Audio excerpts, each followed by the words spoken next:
So we're very fortunate today, as we have been in all of our workshops, to have broad representation from across campus. So we know that there are administrators here, deans, associate deans, as well as department heads and staff. Typically we have representatives from United Academics who attend. I don't know if there are any representatives here presently, but we may have some later in the workshop. It's very helpful when they're here because they can also give us some perspective from their point of view and help articulate their concerns associated with whatever the workshop topic is.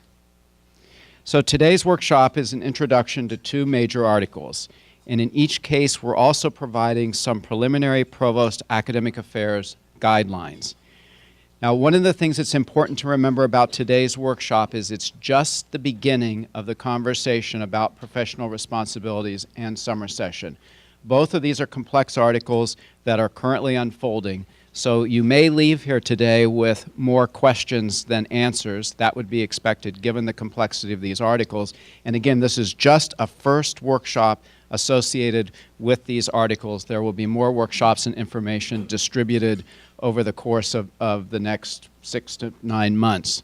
One of the things that's important to realize about these articles, we're starting now with administrators in doing an orientation to the articles. That discussion will continue through the summer, and then we will begin encouraging you to engage faculty into the discussions beginning in the fall. Before we get started with today's workshop, the other thing I want to give you an update on are the internal governance articles and the work that you've done on that, the internal governance article and the work that you've done on that, as well as the article on merit. Because merit is coming fast upon us, I believe it's now it's open, and we are going to be working diligently to review all of the merit requirements and guidelines that you sent forward to academic affairs so that you can know whether you can act on those or not. So what that means is we're putting internal governance, our review of internal governance, secondary to merit. But you should expect to receive shortly, hopefully within next week, Wednesday or Thursday of next week, where we are with that. What you're likely to hear from us on those guidelines for merit is it's okay to go ahead, but that we would ask that you do some revisions prior to those being posted on the Academic Affairs website. If we see significant incongruencies between the merit guidelines and the collective bargaining agreement, we'll immediately let you know and begin working with you so that we can bring that into congruency. Thus far, the review that we've done shows that by far most are congruent with the collective bargaining agreement. So before we launch into our discussion of the two articles, one of the things that we do want to spend some time with is talking about process. We know that you've engaged in quite a bit of process associated with the articles that you've been addressing thus far. It will be helpful to us to know how that process has unfolded, and also it will be, I think, helpful to those of you who are here to know from each other, you know, what some of the challenges have been and what has been particularly successful in your units. And so to facilitate that discussion, I'm going to introduce you to Jane Gordon. Thank you. So this mic is actually on? Okay, it's so funny from back there. It doesn't. Can you hear it? Yeah? Okay, perfect. So we're doing this. It is being videotaped, so if you have colleagues who didn't come or you're have insomnia on Saturday night and you want to watch it again, it will, well, I don't know if it'll be posted by this Saturday night, but soon. So as Doug mentioned, and as you know, all of the policy articles in the CBA, a lot of them are almost the entire article sometimes is the process that has to be followed. Others have also other requirements.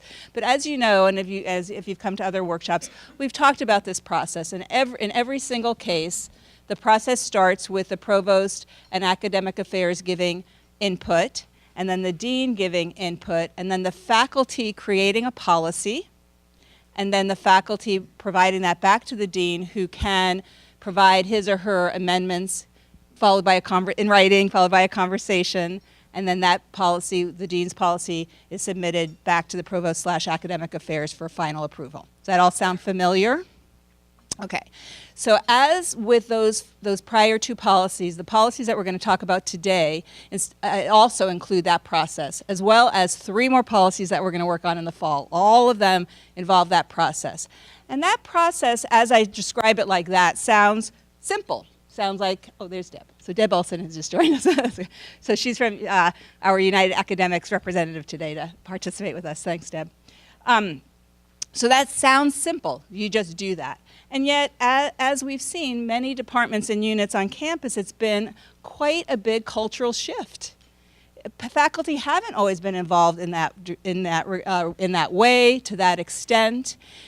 And in addition, we had the reclassification of many folks whose classification had been adjunct and who are now classified as career NTTF and who have a very significant role in the development of those policies. So this year, these past 6 months, have meant, as those policies have been developed, lots of changes in the ways that we're doing things. So we wanted to just acknowledge that, and we wanted to talk about it a little bit, because as we go into the fall, we want to learn what we did and what different departments and units did and centers did that was successful and could be helpfully replicated, and some things that we've learned that we need to address. We need to figure out how to do better. So, for example, we've learned that for some departments, units, colleges, faculty didn't really want to get involved, or they didn't know how to get involved. They didn't know how to write. How do I create a policy? What do we do? How do NTTF, who haven't been involved before, feel welcome and involved in engaged in the conversation? How do department heads provide leadership on the one hand and sort of an alliance with the dean and that kind of leadership, and yet be a faculty member participating? So those are all kinds of questions that we heard, and we were able to work with some departments and units. United Academics worked with folks. What we wanted to do today was have you at your table pick one person who has at least relatively good handwriting that is legible. I don't know, good, but legible. And so if one of you would be a scribe, you should find a green piece of paper. And it has, put your name on it and put your email address on it in case your penmanship wasn't quite as clear as you thought, or at least I can't read it, so that I can get in touch with you if I need clarification. And what we'd like to do is for like the next 10 or 15 minutes at your table, just discuss just about the process, not the policies themselves, not your unhappiness about a policy requiring something or another, but just what it was like to do it, what it was like to do the work to create the policies. What were some of the things that worked well, that you saw worked well, that were effective, or you heard about in another place worked well, and some things that were challenging about how you did it that we'd like to know how to do it better, or think about how to do it better, or wish you had done it better, or you heard, again, about someplace else where things were challenging, and that would be a good thing for us to take note of. So we really want to learn from this and be reflective about it. So spend 10 or 15 minutes jotting down things that worked well and things that could be done slightly better, and take notes on that. So I think that's all, so I'll let you do that work. And I know for some of you that sounds like, wait a minute, I came here to get this information and this is not it. It really is it, because process is a huge part of what we're doing. And it is it. So I hope that you can engage and just do this for 10 or 15 minutes. Thank you. So I didn't alert you to this before I started, so my apologies, but I'm hoping that it will be okay for each of the scribes to share, and I'm going to have to do this with the mic because it's being videotaped, to share one or two things, so maybe a plus and a delta, a plus and a it could be better from your form. So would you mind starting? You may regret this. So just, one or two things that your team came up with. I think that the entire table is from architecture and allied arts. And I think we had 3 programs in which, in general, policy discussions were fairly smooth. And the faculty preferred that the department heads write the policy and debate them. And a few interesting questions came up about the alignment of the promotion and tenure document with merit policy. A number of issues came up for a number of us with career instructors who have busy professional lives. We have professional programs to a large extent, and we're not necessarily interested in advancement as career instructors, wanted to know if it would commit them to more work, and basically teach for us is a big favor. So those came up. My department, which is architecture, has 32 tenure-related faculty and about 45 adjuncts, and many of those tenured faculty are extremely senior. I'm not sure I need to really then tell you about what happened, because you could probably imagine. Let me just say that there were extensive discussions, much faculty participation, 3 full faculty meetings alone just based on merit policy at which no conclusion was actually reached. And anyway, things like that. But at least there's certainly extensive participation. Thank you, and I'm going to ask you for your green sheet so I don't forget to get it from you. Thank you. And who is the scribe over here? Excuse me. The best scribe. Okay. I don't know, but thank you. So we mostly talked about the governance policy work, and what worked well was kind of working through a process where a draft was compiled in advance and then sent out to the faculty to think about before a meeting. But what really came out in our discussion, and I don't know if we have a kind of a how this would be better, was real differences between units in terms of how possible it was to come up with that draft. So in my unit, Romance Languages, it worked pretty straightforwardly. I kind of asked all the committees to say, what do you do? And I just sort of mashed that together into a draft and then sent it out. And no one really raised the question of who would draft. But we were talking about American English Institute with a very different setup of faculty and a lot of recently adjuncts who were being reclassified, and the issue of even who gets to draft and who can decide what we're going to revise being an issue. So I don't know how that boils down to a what could be changed, but it seems to fall under some of the unintended or unexpected consequences piece, things that you don't necessarily think will be an issue when you plan it, that end up being the parts that seem like they might be kind of easy are very hard, and then you can work from there. But. Thank you. Thanks. Grab your sheet. I'm going to also actually a little bit out of turn say that the piece of paper, the blue piece of paper on the table is a question you're going to answer at the end, but maybe you'll be thinking about it now. It just occurred to me it might be helpful for me to point it out.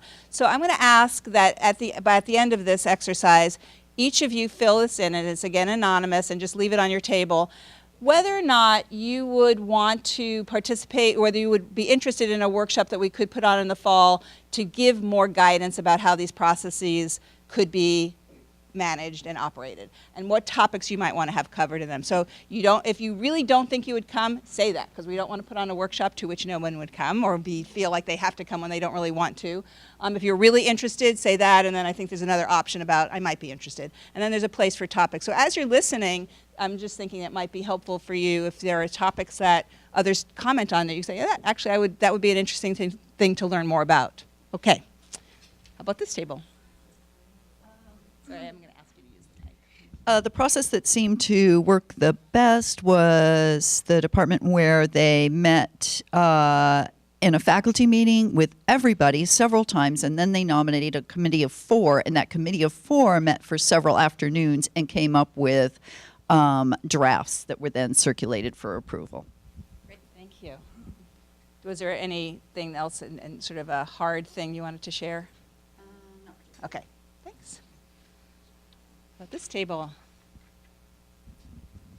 What worked for us is really similar to the previous one. We all felt we had pretty good current practices, so it was a matter of capturing those and documenting those, and then there was a review process with the faculty. Some people had faculty meetings, some people sent them through the department. And then the thing that we wished we had more of were some kinds of templates or guides as a starting place. Great, thank you. This is your green sheet. Thanks. I think I missed this table over here. I feel like a talk show host. I'm Sandra Gladney with Academic Extension, so that pretty much sums up the point that I'm going to share. In terms of implementation of the policy, I think for us the sweeping statement has been, that I would say that from the highest level, it's that the policies seem to all be focused on very standard default, campus-based, academic year, place-oriented, which is not what we do, the nature of our unit. But we worked with many academic units, and so the overarching principle that has been the confusion about where the positions live. So I look at Judith, and you were one of the first people I had this conversation with, that faculty who teach through AE, did they have a position in AE? Well, we've always known that their academic home was in architecture, an individual. but we were the timesheet org because it was funded through our office. So it's just a case study of many, many partnerships, often with faculty who were not based in Eugene, either online, they were online or other locations. And so being redirected to those are your faculty, and then how do they work within your department when, a fellow who teaches online is difficult for him to come to Becky Dorsey's department meetings, even if she invited him, because it wasn't the nature of the work. So where the position lives, I think, has been a confusion and continues to be to some extent. Thank you. So, Sandra? Thank you. Okay, so we've done all of these. Okay, so one of the main issue that we've got is a kind of tension around getting faculty involved in this process. So a lot of faculty seem to start out, feeling I'm doing 100, 110% already, this extra work. Why is it relevant? Why should I even do it? So it's been difficult to get kind of behind a process that gets people engaged from the first moment. And kind of working against that is, on the other side, our kind of traditional culture where when the time came to start policy development, the initial impulse was, well, we've got to provide input. Why not? We'll gather up all the material that we've currently got, what our current practices are, to make sure that people are well informed and have a starting point and don't feel overwhelmed like they've got to do so much work to start from scratch. And I think the kind of the end result of that was that folks disengaged. They figured, well, all this work's already been done. Maybe I'll make a couple of tweaks to what we've already got. But the actual process of folks being heavily involved in productive development from the first stage, it didn't really take off except in a couple of areas where folks specifically felt the mandate to do that development. And that's a tension that we're still kind of feeling in subsequent stages of policy development, trying to figure out where the sweet spot is around providing some material so that folks don't feel immediately overwhelmed, but also making sure that it's clear that this is just something for you to refer to should you have questions around what this might look like. So on the other side, because we've gone through kind of several stages of realizing what the process that we're involved in actually looks like, we've seen a lot of opening up of our faculty to actually being involved in policy development as an iterative process and recognizing that this is something that isn't just open and shut when we send a policy out the door, and really engaging in the idea of all of these things as living documents that are intended to reflect who we are in any given moment as we change things. So. Well, that was a great articulation of lots of the things that we've been hearing and talking about. So thank you very much. And towards that end, on your blue sheets, if you're thinking about what a workshop might look like, we've talked about should there be a workshop for faculty? Should there be a workshop for department unit center heads? Should they be together? How should that be? So you might make comments about how you think that would be effective. That was a very helpful articulation.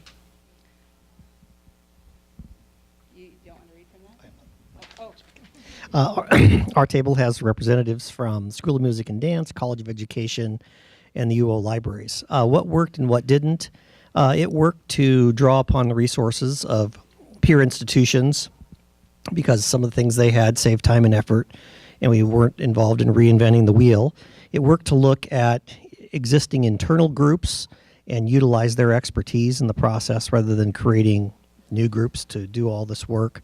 It worked to review existing documentation and make changes to it instead of starting from scratch.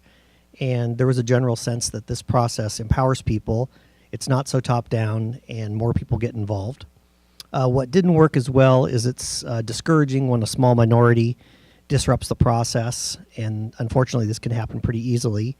It's discouraging when feedback from various places where you need feedback comes late in the process or people delay providing it.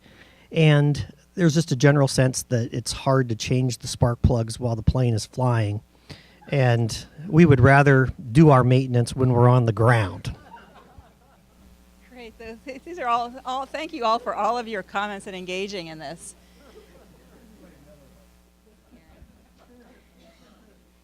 I think the spark plug tells it all.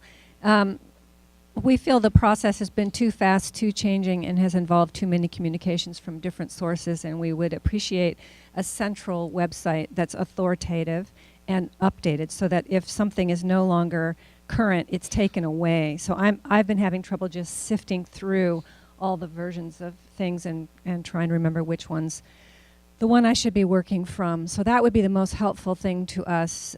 We appreciated the models that we were given, the templates and models and the guidance documents. That was really helpful. And in our department, we have an elected executive council that has been beginning with our own materials, and we had a lot of the materials that we've been doing this year in place already. So I think that made things a little bit easier in my department, and maybe that wasn't the case around the table, so that body works on the materials with the instructions we've been given, has taken them back to the department for meetings and discussion, done revision, then brought them back for a vote.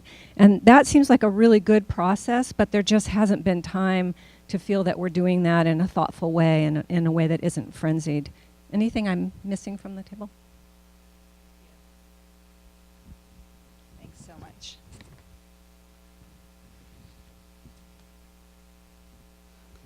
Well, I have not a lot to add to what other people have already said, except one perception that if you have a well-established democratic process that's already working in your department, that helps you a lot with this, as in my department. And also, we also had many of these documents already written. We have them available online for faculty to look at, and we've run the department this way for at least 20 years. The difficulty, of course, is that the democratic process, like most faculty, it means you get in there and everybody starts arguing about that wording, and so that makes it difficult, but at least we have a way of resolving that through voting, etc. I think the one thing that all of us have felt, and the other person at the table here too, we're both in CAS departments, is that we do not have the resources, you know, obviously lack of time, but just in general within the department staff to be able to read these documents, understand what's needed, the kind of legal language that's required, and then produce them in a short period of time. And so one of our suggestions was that there be perhaps a little bit more educational orientation to this, and in the future as well. I might point out that even though my department in particular, we have this democratic process and we have all of these documents, you know, every time we go over them and we exercise that process, it gets easier. And I think that this is just the beginning of the CBA process and that it will get better. So I'm hoping that by next year at this time we're all smiling a little bit more. Thank you. Thanks for that. Hope. Okay, hold on a second.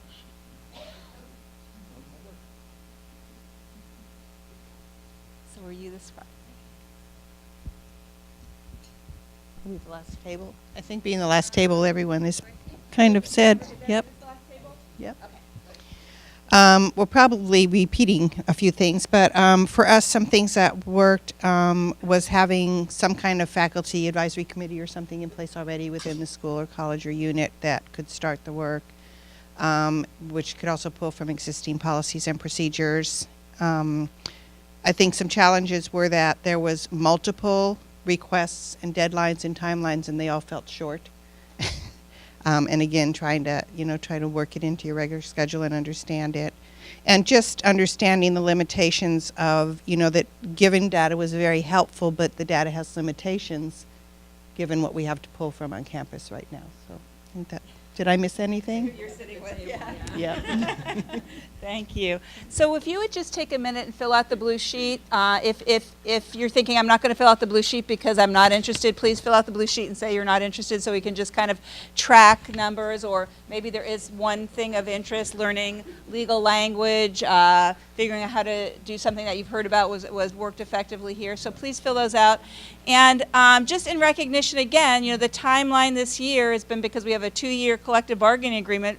Bargaining is going to start again in December. We kind of wanted to get implemented what was bargained in the first time before we went onto the second round. So this was very policy-heavy implementation, which is unique because of the beginning of this relationship. So please fill out the blue sheets and just leave them at your table. I'll get them at the end. So now let's begin to think about Article 17, which has to do with professional responsibilities, and I'm optimistic. I think you said that we'll be smiling at this time next year. So I'm with you on that. So this is a very complex article. So there are pieces of this article which you have at the table, both the article itself as well as the implementation guide. The implementation guide that you have is just a first draft because it's going to change as various types of information are added.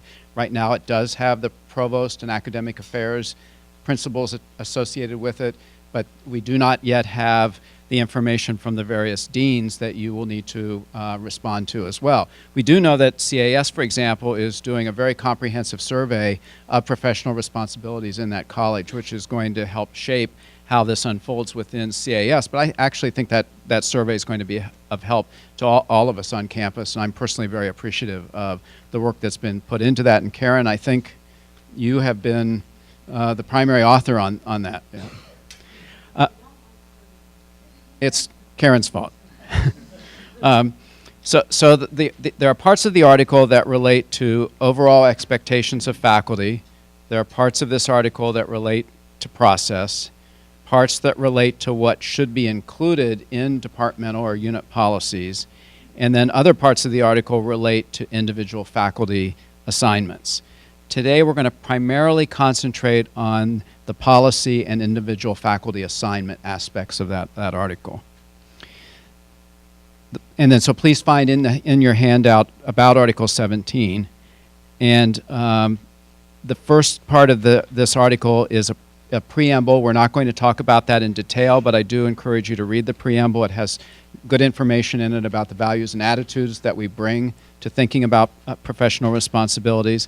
There's also discussion about process. We've just spent a good period of time talking about process, so we're not going to address that. So what we're going to begin addressing, though, are those aspects of the article that are associated with policy and our responsibilities associated with the development of policy. So to begin with, the workload policies that are going to be developed should define what a 1.0 FTE workload is for all academic instructional classifications and ranks that are employed by the department or program. So the baseline will be what is a 1.0 workload for all instructional faculty. Now we do know that some of you here represent units where there are not instructional faculty, and we'll respond to that a little bit later in the workshop. So the workload policy shall address how each of the following items contribute to this overall 1.0 FTE workload. So the professional responsibilities policy needs to address what the course load is for the unit, what service expectations there are for faculty in the unit, what is expected in terms of research, scholarship, and creative activity, if there are professional development expectations related to teaching, research, and service, that should be articulated in the policy. How does the unit handle undergraduate and graduate advising, and what are the expectations associated with faculty for that, as well as what are the expectations associated with student contact and communication. Now, these workload policies should also describe a process for accounting for individual faculty needs when assigning workload. And these factors are going to include some examples like I'm going to give you. So in other words, the policies are going to present a kind of baseline for what's associated with the faculty workload. But we know that there are many mitigating circumstances around which any given workload will be applied.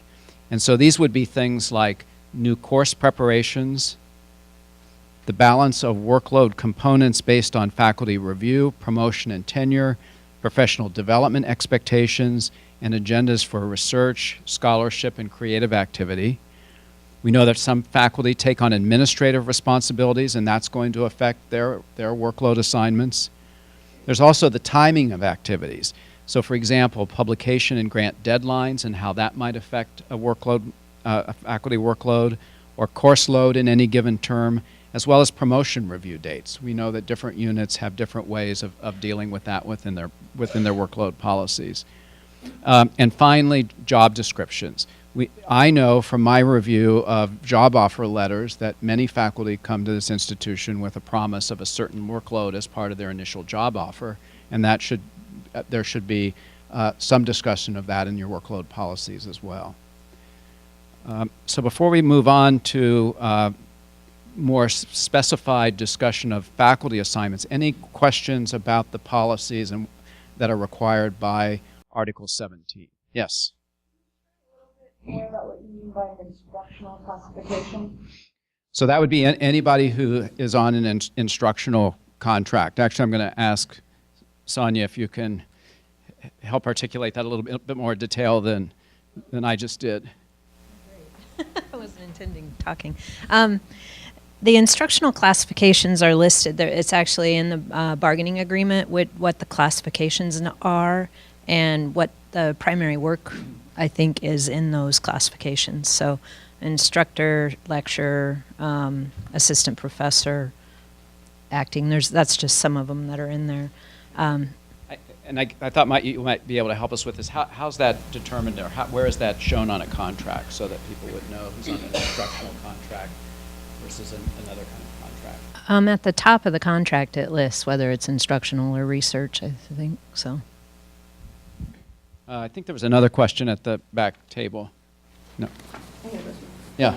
Maybe I'm jumping ahead, but how much leeway are we going to ultimately have, and will we be given some clear kind of minimum, say, on how many courses of what kind? Because I know that at least 90% of the faculty that I deal with most directly think maybe their course load should be a little bit lighter. So this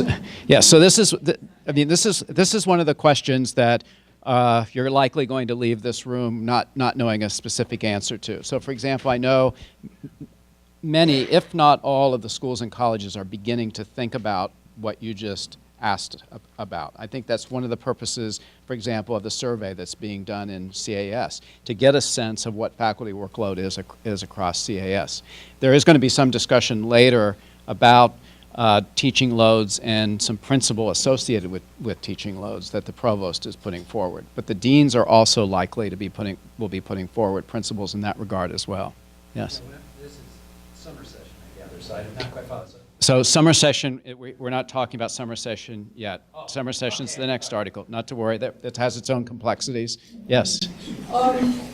It says on here, Article 17, the workload policies that shall address how each of the following items contribute to the overall FTE for instructional faculty. The CBA makes a strong distinction between career in TTF, for example, and like adjuncts. Correct. And so does this have to be defined for adjuncts as well? Because the way we conceive of adjuncts is just simply teaching. Yes. They don't do service, they don't do any of these other things, but we should define all of these characteristics as being as well. As they apply, and it may not apply to an adjunct position. Yeah, I think the overall purpose of this is actually to nail down who's in charge of what. So it really is your opportunity to state and know, if you haven't yet, what you expect of your adjuncts, what in comparison you expect of your career NDTF, and what you expect of your tenure track folks. So they're all, every classification will be part of this, and you'll... So it includes the adjuncts. Absolutely, yes, it does. First, it's just hitting me like a wave here that this is very different than what we just gone through with these other policies. And the reason is because of what Molly said, that the incentives for all the departments, all employees, is to say I should be working less. And so that means that we are going to have, centrally, the administrator is going to have to be much more, I think, detailed in what we will allow and not. Because right now, the way it's written is one department says, we think our workload should be 1, and another unit says it should be 3, and they're pretty much similar. They're in similar disciplines. So this bubbling up of the employees are going to determine what their workload and what they will be doing where is that done in any context? So even just the premise of this article about and using the exact same process. I think people, man. Okay, so It's coming up. well, but I mean, the nature is very different. So I've become less optimistic and really happy at the end of fall because the way it's set up is going to be much more very different. Okay.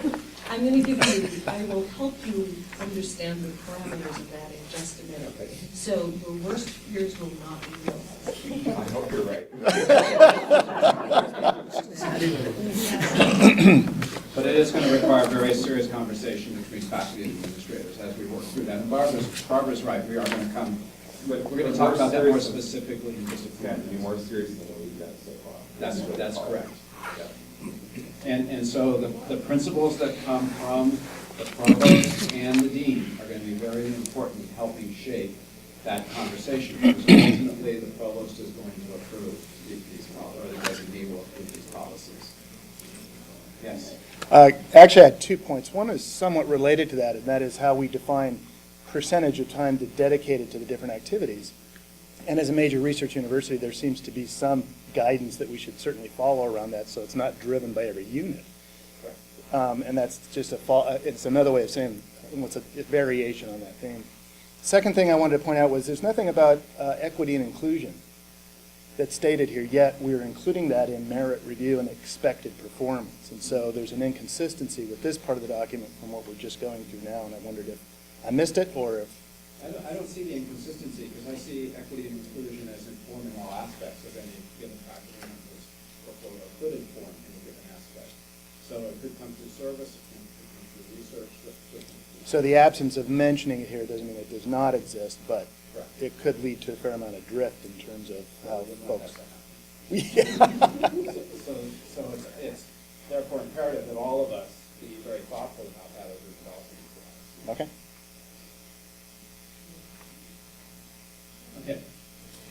Okay, so we're going to build on Mark's metaphor about changing the spark plugs while you're flying.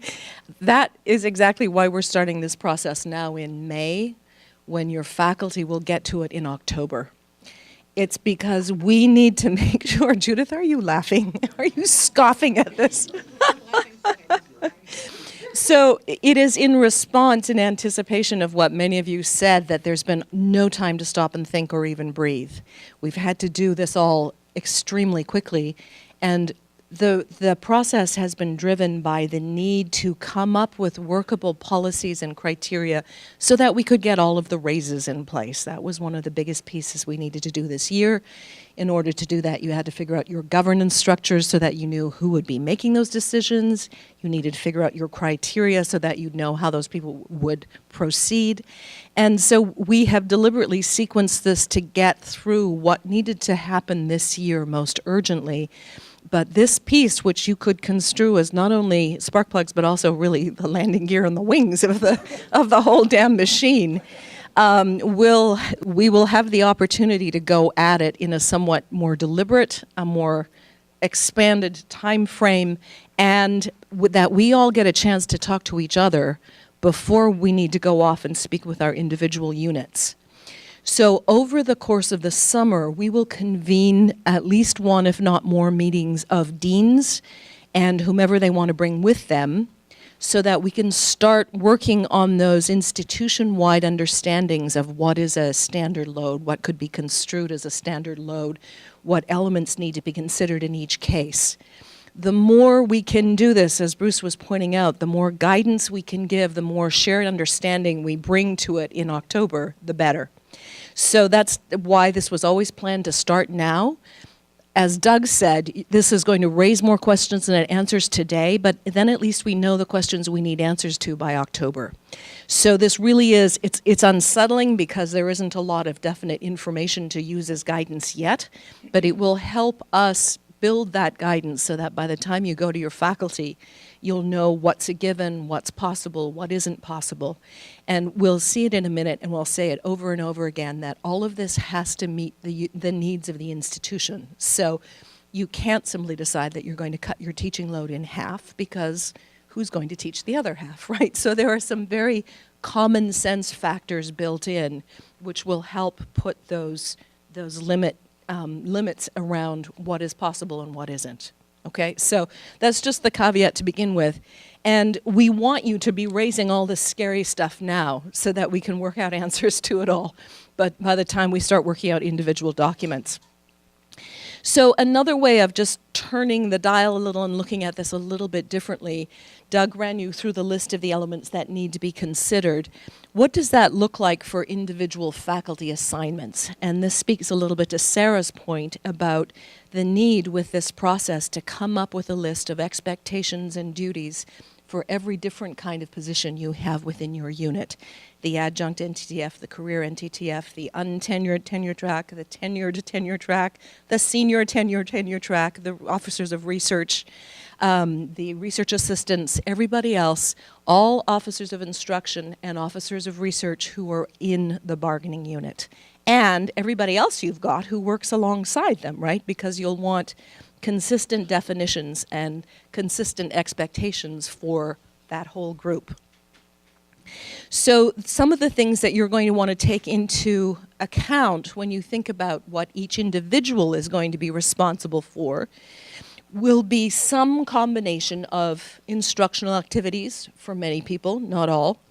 And when you think about instructional activities, we have in the past not always articulated exactly what all comes in there, and there's a lot of different aspects to instructional activities. So it should include class preparation. What kind of reasonable expectations do we have about expectation for multiple preparations, for multiple sections of the same course? Large classes versus small classes, classes that have GTF help versus classes that don't, lecture classes versus lab or studio classes. In other words, it's our first real opportunity to begin to articulate all the different sorts of things we lump easily under that designation of instructional activities. What about office hours? I've just had a good query from somebody in AAA saying, does the university actually require that we have to have office hours for our faculty? Well, there's actually nothing saying that right now. There are some college by college, school by school articulations of that policy, but that's something you're going to want to work in. For example, what is reasonable given the standards of your sort of teaching, the kind of teaching you do? What are you going to require of faculty? What kinds of office hours do they need to keep? How long? Where? Can it be at Cafe Roma, or do they have to be in their office? Do they need to be available on a drop-in basis, or can it be by appointment only? So we're actually going to want to think about things at that sort of a granular level so that we can stop saying, well, you ought to, but I can't hold you responsible for it, okay? So all of those things fall under the instructional activities category. Then, of course, there's research or scholarship or creative activity. And again, you're going to need to designate very clearly whether that is a sine qua non. Does it belong to the job description? Does the person have to do that in order to keep his or her job? In many cases, non-tenure track faculty are not required to do research or scholarship or creative activity, but in some they are. So this will be a chance to delineate that for each of our classifications. And then the bugbear that is service, right? When do we require service? When do we actually make it a part of somebody's FTE? When do we hold them accountable for doing service? And whom do we exempt? We had a conversation here at your table about all the working professionals who teach for you, many of whom have no stake in the sort of collective life of the department beyond their teaching responsibilities. And you'll need to figure out whether that's optional, whether it's required, whether you're simply not putting it on the table, if X number of people are exempt, who is going to do that work. So we need also to be much more thoughtful and precise about who does what kind of service, taking into account, of course, the new culture that the CBA brings with it, which is that for all career non-tenure track faculty, service is both a right and an obligation. Okay, so we've got that new definition to work with, and you can use that as a platform from which to figure out how you're going to make that work. We want to talk about what kinds of service counts for what. So there's many different sorts. Service to the department, service at the school and college level, service to the university, service to other organizations beyond the university, professional organizations, community, merit-based organizations, however you choose to define what is significant and expected practice for your officers of instruction and research. There is, of course, as you know, a Senate initiative to bring some ranking of degree of involvement to Senate-mandated committees. So with a number attached to them that corresponds to how onerous they are, how many hours of service one can expect to put in on those various committees. We don't need to attach numerical values to everything, but you might want to think about how to categorize what you consider most important, which of your own internal committees are the heaviest, for example. You know, does 2 of this make 3 of that? It's a chance to think through the equitable distribution of that service load and where you want to put the emphasis on what's most important. So there is a definite bias in the collective bargaining agreement towards working out these issues for officers of instruction. But we do have to include in all of this also our officers of research. And so in that area, we're working very closely with our colleagues in the Office of Research, and we have Cass Mosley with us, who is their point person on all CBA-related matters. And Cass's main job is at every meeting, at every juncture, to say, but what about the officers of research? And she's exactly right. So we're getting better at factoring them in. But the fact of the matter is that there's much less specification about how to define those jobs and those expectations for officers of research, because the nature of officers of research jobs is unbelievably varied. We have people doing in just huge different ranges of things for very minimal pay to the bottom of the floors that we've just set, through very handsome salaries as a reflection of the different degrees of responsibility that they bear within the institution, within their units. So we will try to give you more direction by the fall on how we're going to help you define this for researchers, right, Cass? And we have a lot of work to do in that area, but we'll also need to hear from you, those of you whose units are heavy in officers of research. You can help us figure out how to articulate this and what the appropriate categories are. So we're not neglecting them, we just haven't thought it through as carefully, partly because it's not as easy as for somebody whose main job it is to teach. Okay, we will want to then to end up with specific job descriptions for every kind of job you've got within your unit. And that's one of the bottom lines here, okay? Now here's where we put the box around it so that we can't just fly off into wonderfully chaotic and creative chaos. Well, chaotic chaos. Creative chaos, let's say. So we can't just rip it all apart and remake it the way we think it ought to be in order to privilege the pieces of the job that people would most like to do. We still need to run a research-intensive, comprehensive, state, public university.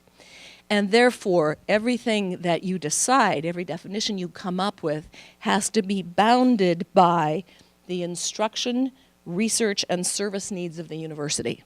Okay, so everything is in service to the mission of the university. And you can't come up with something that won't allow you to do what you need to do within your given unit. That will be the framework within which all of this has to work.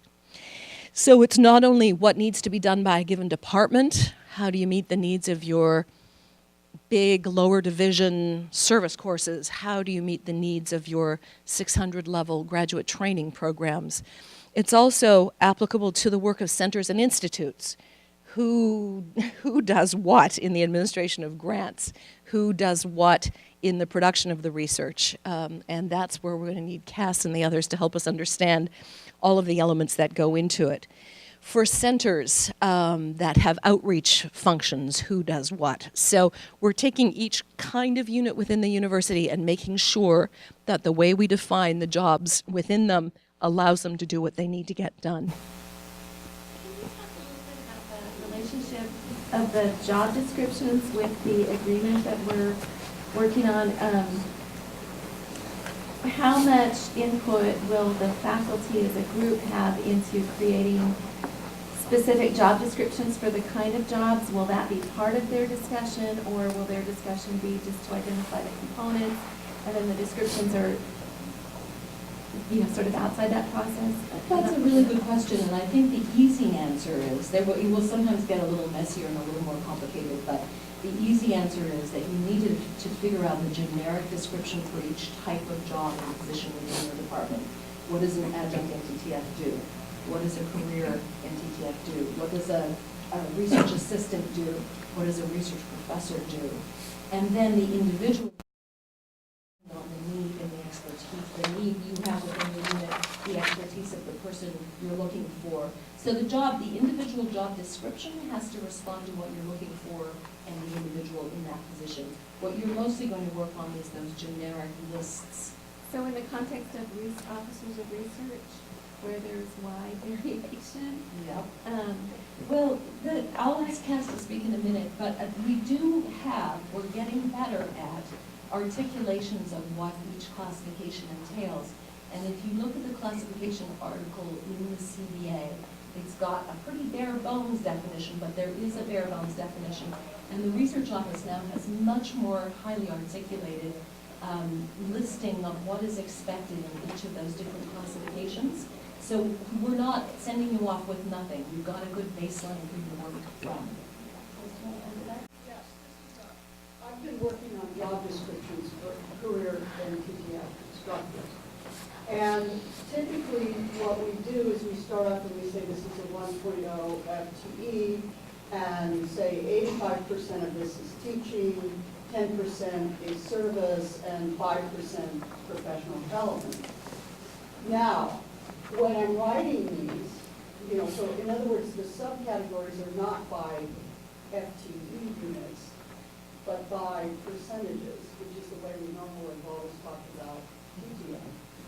But when I'm actually trying to work out, well, okay, this means that there's going to be a certain amount of advising done, that translates into, say, a 40-hour week. That would be, say, 3 hours of advising a week or something. Well, we're salaried. We're not really dealing with a 40-hour work week. But, we think of it this way. We think of it as a contribution that, well, you're going to have so many hours of office hours or so many hours of advising a week. So has the academic affairs thought through how we talk about workload in terms of these definitions? Sometimes it's like the numbers, the hours per week fit better because we understand that. And sometimes it's percentages, and sometimes it's decimals of FTE. So is there any, have you? You are right that no one expects this kind of a job to fit into a regular 40-hour week. There may be weeks that are shorter. There may be many, many weeks that are longer.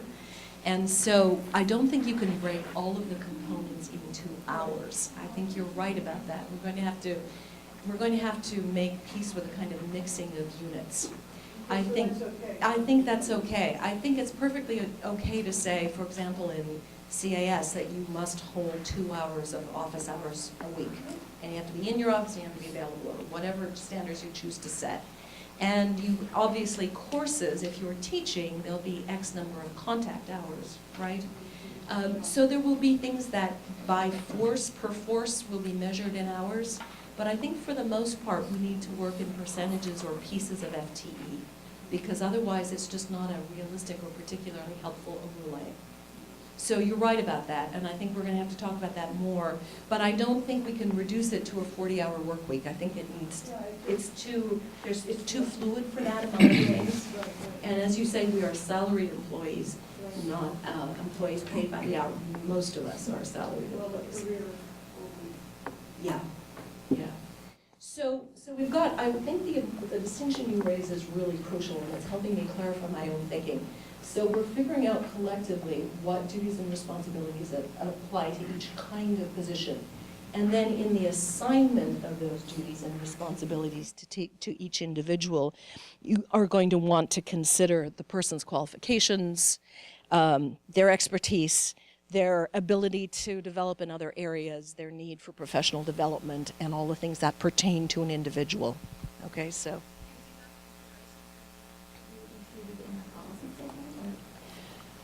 Well, if you want, for example, to build in time for everyone to do professional development, you could do that.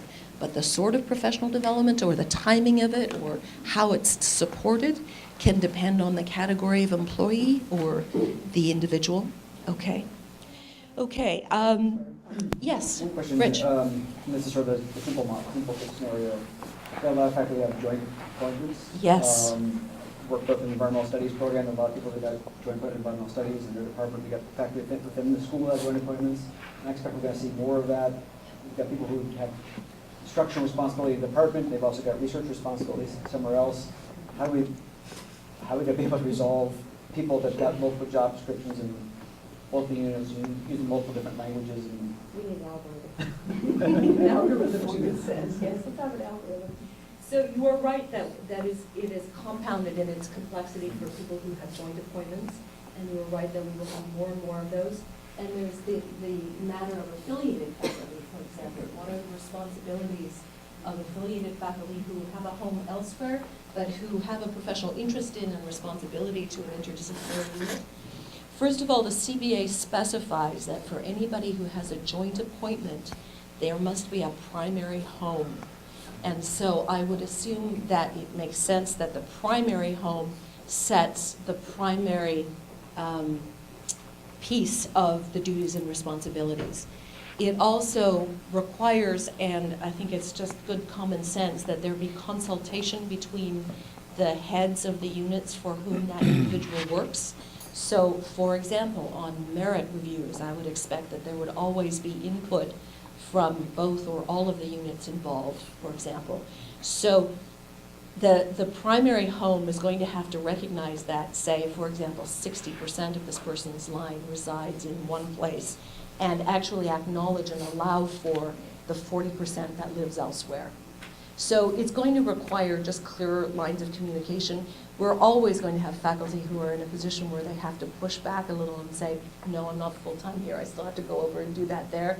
But if we're cognizant of it and we have been careful about spelling out the details of percentages of responsibility in the contract, that's also part of the CBA. We need to specify who gets what percentage of the person's time. Once that is set down on paper, we've got a clear understanding to go from for subsequent assignment. Okay, does that help a little? It's not, in the doing, it will be more complicated than that. Yeah, thinking about the environmental studies, we've got different programs, completely different approaches to, say, merit evaluation. They basically relied on the home department to do all the merit evaluation, otherwise there all kinds of complications. We have faculty who are doing all the research in one center, but would have a courtesy appointment somewhere else. They don't have a teaching line. It creates complications as to whose policies and procedures we follow. Well, the employee ought to be judged for the piece of work that's done in a given unit. So it's quite plausible that somebody would be excelling at the larger part and perhaps not doing well in the lesser part, or vice versa. And you're going to need two independent assessments of that person's success in order to put together a meaningful assessment of merit, okay, or of performance, or progress towards successful tenure or promotion. Ulrich.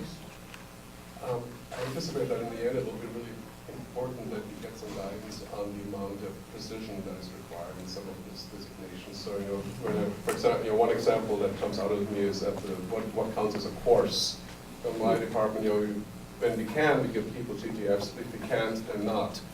Do we have to change the workload assignment constantly, depending on whether GTFs are available or not, or whether you get over 100 or below 100 students in a particular year? If you would have to do that, that would be a very chaotic process in terms of long-term planning of actually keeping curriculum going.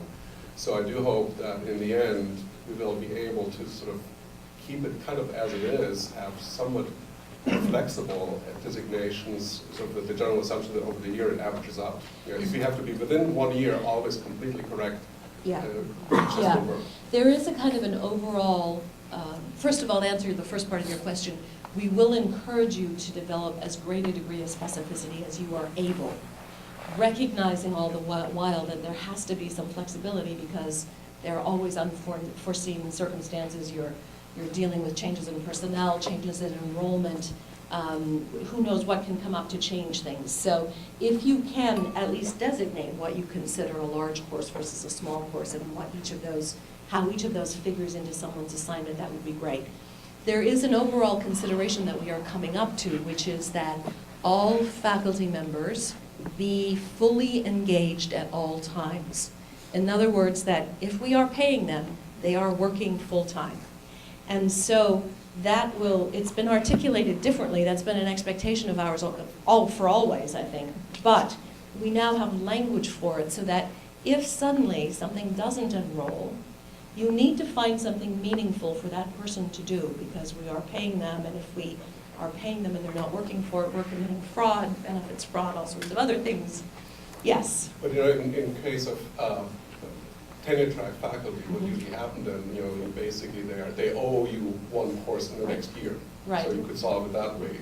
Well, yes, and in fact, one of the things we're going to ask you to determine in your policy is how you're going to handle banked courses. How many will you allow? How far out can they be banked? How quickly do they have to be paid back? Forever. We're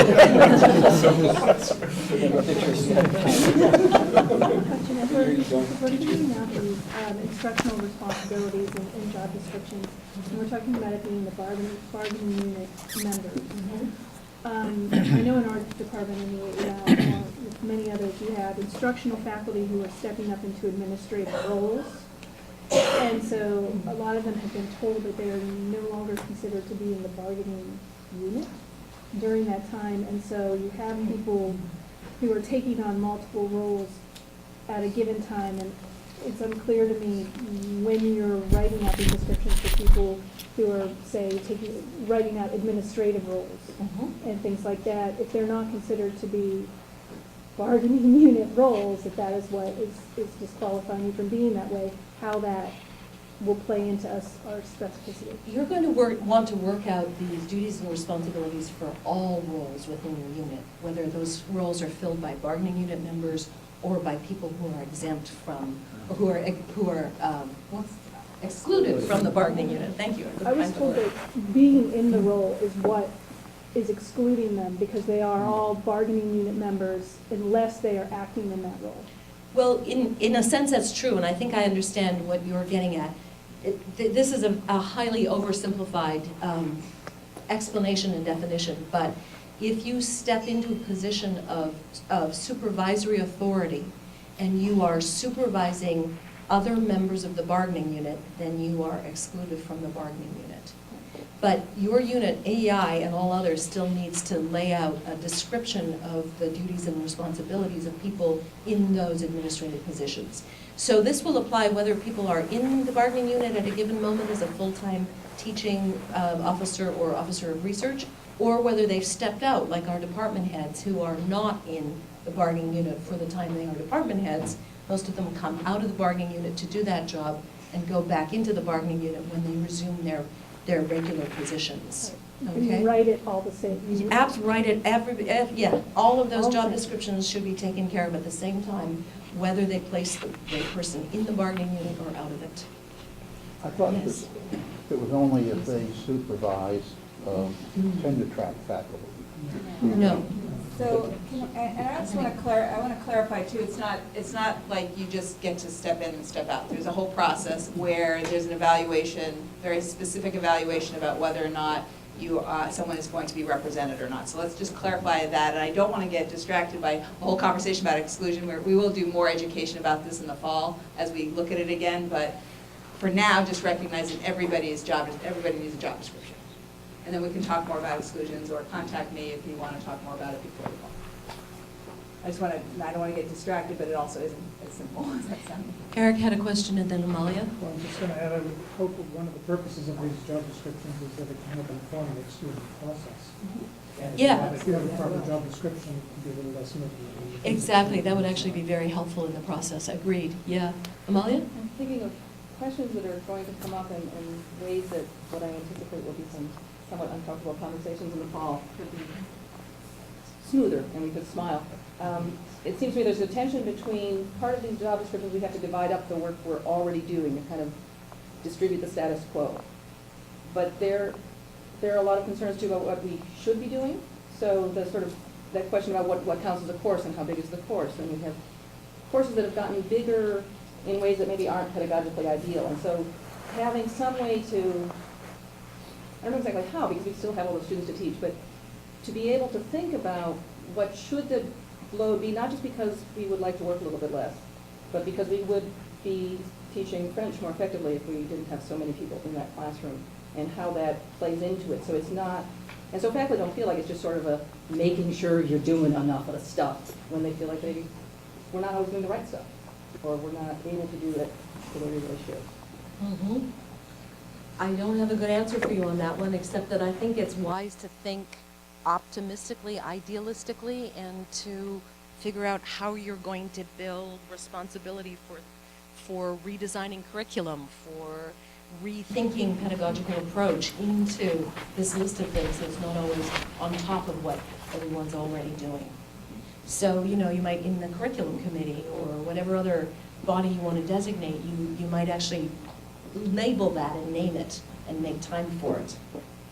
And might there ultimately, just sort of thinking into the next step that I know people are going to wonder about, as we describe these, it might become clear that, okay, this is what the job description is, we need 2 more of whatever this, and I'm not saying that my wish list is going to be fulfilled, but it seems that there could be a way to think about it. If we were sufficiently staffed, we would have 2 more in this category and 1 more here to deal with that description. I think it could well help you set your strategic goals and priorities for future hiring or what your real needs are. I also think it's really important, though, to approach this as a collective and say, our department needs to get this much done. How are we going to do it? Where do we want to do it differently? If we do it differently, what other pieces of the machine do we need to build? Because it can't just be adding more personnel. It needs to be, this is what we need to get done, how are we going to do it, and then to figure out the best possible way. And that's another place where some of the upper guidance will be helpful, so that as the faculty send me forth to demand more resources from the evil deans, I have some sense of what, you know, what might be possible optimistically and what might not, and sort of where it makes sense to say, yeah, but this is the stuff we have to do whether you want to or not. I think your evil dean wishes to speak. Yes. I guess I would say, in speaking to your faculty, say, these are the resources we have now. Let's think about what we have to do within those constraints. Yes? I was going to say, this is where this is still a very interesting exercise, because suppose that her department gets a bunch of enrollment increases, right? But we don't have the resources to provide that. But we've got it very detailed about what everybody does. They say, we've got it all detailed, this is all we can do. We need more employees, or else we can't teach the students. So going down this path of employees telling us what their workload looks like. Yeah, I mean, I'm sitting here thinking about, we're changing workloads, because like course release, and now you're doing more teaching, or we have a junior person come up and we have detailed what you get this much FT for this service, this much FT for this service. Our PNT guidelines say 20% should be service. You only have 16% of your FTE within service. So now what do we do with that in the PNT case? I mean, this is, I just think we are opening up a really big can of worms here. And anyway, as you can tell, I'm pretty worried. Yeah, no, I understand. and it's not just about reducing course load. It's a lot of, there are hundreds of degrees of flexibility for departments to specify workload that then is going to create big issues when we have to manage financial resources. Well, don't forget that all of these will be subject to approval, and they all need to build in language about the work of the unit needs to get done, the work of the university has to get done. There needs to be flexibility so that we can adapt to changing circumstances. So we can't build an arithmetic that is so rigid that it does not allow us to meet changing needs. So that's going to be one of the things that we really have to work on with really thought out language that allows us the flux and the fluidity without locking ourselves into anything. I'm going to take one more question from Bruce and then from Mark, and then we really need to move on so we can talk to you about summer session ever so briefly. I was just going to say that's where I think we need to think about how specific should we get, or should we leave it more open? Because I almost think maybe we should say we should be staying away from getting very specific here. I think we need, Except for just certain circumstances. yeah. that- You know, That's where, all. Something to think. Bruce, the sweet spot between what you're saying and what needs to be done is that we need to name everything that has to get done without assigning fixed units to it. So the usefulness of the exercise will be actually to articulate what everybody's job entails. And we often don't even include 2/3 of it in any kind of a job description right now. So as we lay out these duties and responsibilities, it's really just a question of realistically assessing what the job consists of. But I'm with you 100% about not locking ourselves into anything that's going to be too rigid. Absolutely. So we'll find that intersection. Mark, quickly? Well, just coming at the completely other side, I'm pretty sure every single one of our NCTFs has a job description with percentages. So if that is in place, what in here, what is there for us to do? I'll come and we'll talk it over. Okay? We'll work on this with you. You, in many ways, many units are well ahead in some of these areas. Most units do not have all of the work done, but you may well have already thought through a lot that hasn't happened elsewhere. Well, we've definitely nailed down what every individual's job is, and what it does, but this issue of whether their workload is too great or too small seems like almost an entirely different concept. Because, you know, once you have all the job descriptions in place, I still don't think that you know the answer to that. I agree, and I don't think that's ever asked. We're not asking you to say, is it too great or too small? We're asking you to say, what is it? And you've largely answered that.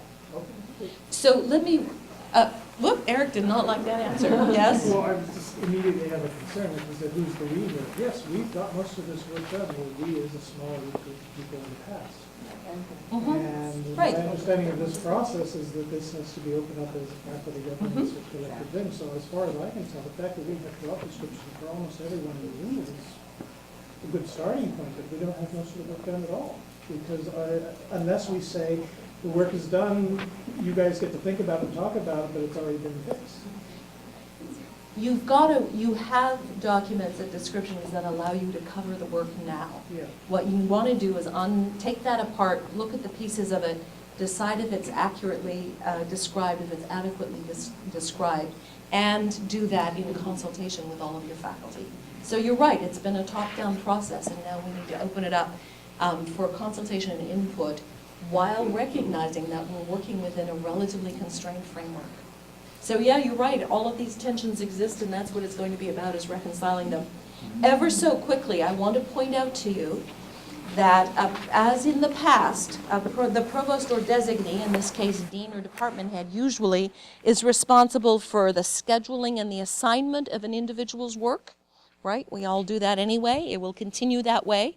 And you will be the designee of the provost when you undertake that job. We also do something quite regularly that is now written out here as a requirement.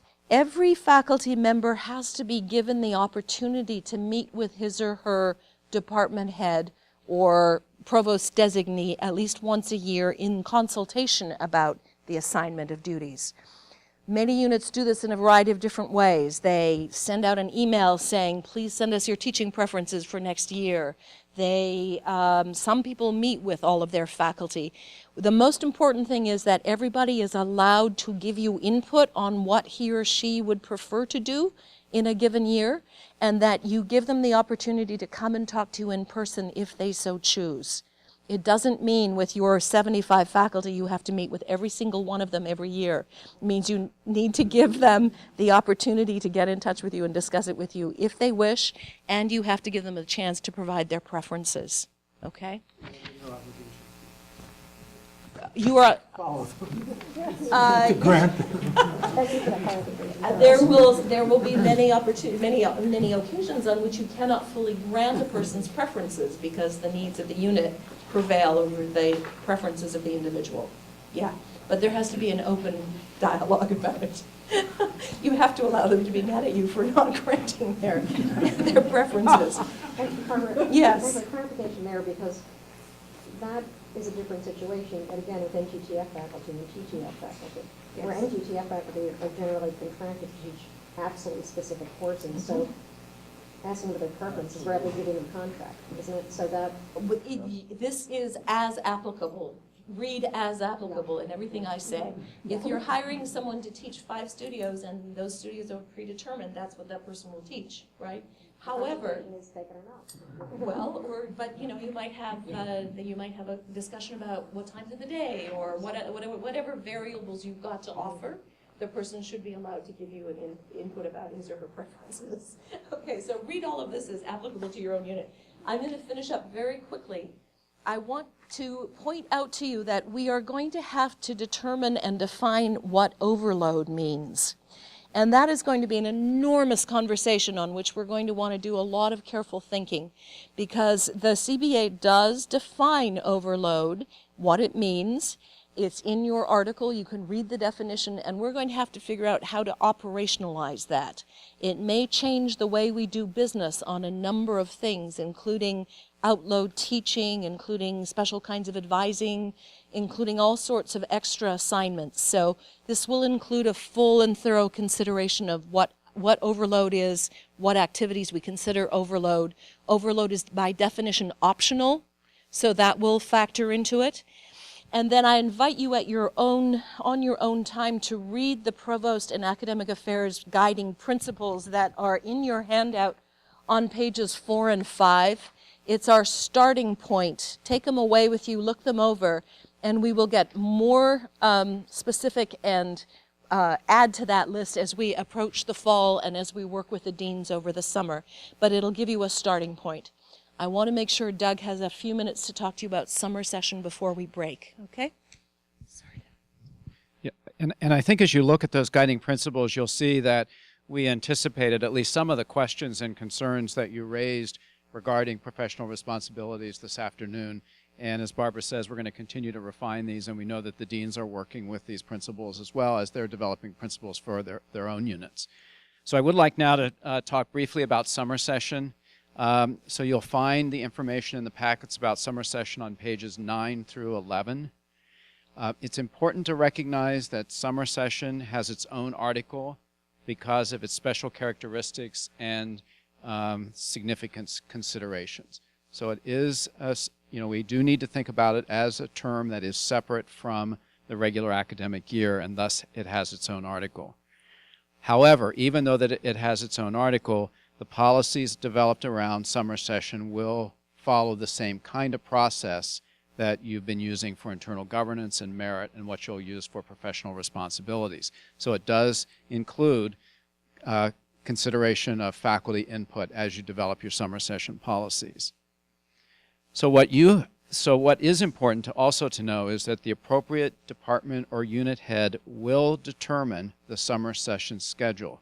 So although faculty have input into summer session policy, it is the department or unit head that determines the schedule. But this must be done in consultation with the faculty and must consider faculty expertise, student demand, program and curricular needs of the academic unit, available resources, the school, college, and university needs, and of course in accordance with approved procedures and criteria. I want to emphasize a couple of things that are discussed in Article 18 because these are requirements that you need to be thoughtful about as you think about summer session. Summer appointments for those on academic year appointments are in addition to the academic year contract. So again, summer session is its own period for developing contracts. And also summer session appointments may include coordinators of summer session or other similar kinds of appointments, because we know that in some units there are, in the department head, while providing oversight of summer session, there may be a specific person who's been identified to handle it administratively, and so that can be considered as part of a summer session contract. The article also requires that all appointments will be made at least 5 weeks to the beginning of the appointment whenever feasible. So faculty should know at least 5 weeks ahead of time that they will have a summer session appointment. Now this should be fairly easy to meet because we know that summer session planning begins in the fall, and oftentimes faculty know fairly early in the academic year what their summer session appointment might be, But we also know that there may be needs that come up that have not been planned for, and whenever possible, you should at least give people 5 weeks' notice about if they're going to have an appointment or not. A bargaining unit faculty member on an academic year appointment is not required to accept a summer session appointment. So faculty on academic year contracts are not required to accept a summer session appointment. Even if you might need them to teach, they're not required to accept that kind of assignment, and should not be subject to discrimination or retaliation for declining such an appointment. Now, one of the things that I know is also a consideration for summer has to do with the cancellation of classes, because we're not always able to predict what is going to happen with enrollments in the summer. So department or unit heads may cancel a scheduled class or reassign a bargaining unit faculty member based on faculty expertise, student demand, unit, school, or college needs, in accordance with approved policies. We do recommend, and the CBA does encourage us, that in the event that a course is canceled, the department or unit will attempt to appoint the bargaining unit faculty member to a new assignment. So if at all possible, if you do need to cancel a class, it would be important to try and find another assignment for that faculty member, if at all possible. Now, like all of the articles, the provost has guiding principles that we ask you to think about in relationship to summer. So these are the guiding principles from the provost. The summer session criteria must clearly consider faculty expertise, student demand, program and curricular needs of the academic unit, available resources, and school and college and university needs. And that principle is very consistent with the article. But also it's expected that summer session criteria and procedures must be clear and transparent in describing how summer appointments are decided, when they are communicated, how they are compensated, and under what conditions they can be withdrawn. One of the things that we learned in the collective bargaining process was that while many units are very transparent about summer session and how such appointments are made and what the salary is based on, there are instances within the institution where it has been less transparent. And so what this article is calling for is greater transparency in terms of how summer session appointments are made. So we have 10 minutes left. I can take questions on summer session, but we can also entertain questions more broadly as well. Yes, okay. So Jane just reminded me that one of the things that we're currently working on is guidelines about how summer session pay can be structured. We're anticipating that there'll be at least 2 options. One would be basing summer session salary on academic year salary. Another option is per course or per assignment basis. Now, even with the per assignment basis, there might be possibilities for variations depending upon the rank of the faculty member who's being assigned to that course. Rich? On the same lines, would there be a possibility of also, in terms of compensation, adjusting for enrollment? So for Yes. example, Yes. So if you make that clear to the faculty member from the beginning that salary would be based upon an enrollment of X, but if there's less enrollment, that you have the opportunity to adjust the contract downwards in terms of salary. But it would need, or up, but it would need to be made known to the faculty member at the beginning. Yes? If I can try to get to the policy of reassignment through the particular situation the classes problem faces this summer. We're offering 4 courses, a 3 in a beginning Latin sequence, and a Greek Civ class. The Greek Civ class now enrolls 5 people have signed up. This is rather low. It's assigned to be taught by a non-career NTTF.